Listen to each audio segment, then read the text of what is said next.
அப்பா காதல் பண்ணி காலேஜ் முடிச்சு வேலைக்கு போனதுதான் 6 மாசமா பார்க்கவே முடியல. லாங் டிஸ்டன்ஸ் ரிலேஷன்ஷிப் மெயின்டைன் பண்ணலாம் ரொம்ப கஷ்டம் போடுறோம். ஷார்ட் டிஸ்டன்ஸா மாத்திர வேண்டியதான். வீலி எல்லாம் வெளிச்சம் இன்னைக்கு வரட்டா. ஹாய்.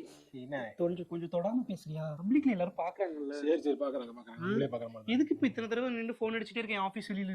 யாராவது பாத்துட்டாங்கன்னா என்ன நினைப்பாங்க? பாக்கலாம் தான் வந்தேன் நானு. என்ன பார்த்தாலும் லவர்னு சொல்ல வேண்டியதானே. ஆக்சுவலி எங்க அப்பா இன்னைக்கு வராங்க சென்னைக்கு. அப்படியா? ஆமா, அவங்க நம்மள பாத்துட்டாங்கன்னா என்ன பண்றது? அம்மா பார்த்தாங்கன்னா ஃப்ரெண்டுன்னு சொல்லி. ஆக்சுவலி அவங்க சும்மா ஒண்ணும் வரல, இங்க மாப்பிள்ள பாத்துருக்காங்க. மாப்பிள்ள பார்க்க வராங்களா? ஆமா. சரி விடு, இப்ப பிடிக்கலன்னு சொல்லிட்டு உங்க அப்பாட்ட பேசிடுவோம். நானும் இன்னைக்கு இங்க வந்து சொல்லலாம் தான் வந்திருக்கேன். ஆக்சுவலி நீ சொன்னதுதான் கரெக்ட், நான் சொன்னது தப்பு.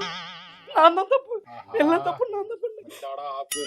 எல்லாமே உன் மனசுல வேற ஆசையை வளர வச்சு 4 வருஷத்தை வேஸ்ட் பண்ணிட்டு அப்பாரா நீ தான் லவ் பண்ணும்போது இல்லன்னா சொன்னல நான் தான் இதெல்லாம் செட் ஆகாது வேணாம்னு தான் சொல்லி ஒதுங்கி பண்ணேன். அதான் சொல்றேன், நீ கரெக்ட், நான் தப்பு.